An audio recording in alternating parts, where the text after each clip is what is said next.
My position is very simple. There are just 3 genders. There's man, woman, and retarded.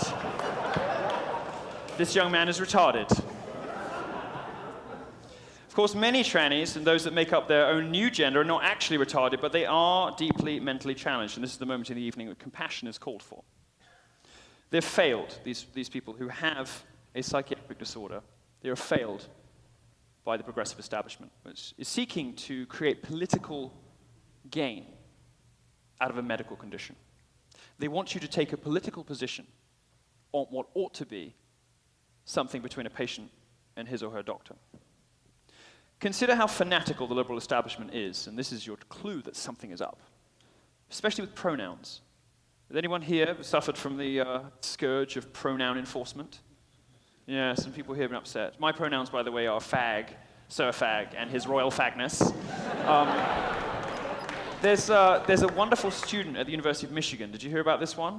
So the University of Michigan has changed its admissions procedures so that you have to specify your own gender, your own sex when you sign up.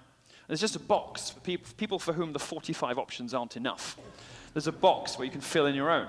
And somebody wrote in His Majesty. And now this kid has to be referred to by professors as Your Majesty, or they're committing a hate crime.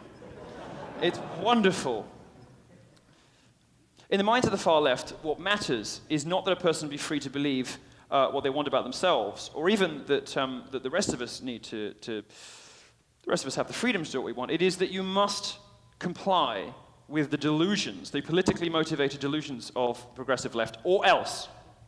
If the trans lobby had its way, misgendering people would land you in jail. There are already laws hitting the statute books now, in New York, for instance, that can levy gigantic 6-figure fines to businesses that misgender their employees or customers.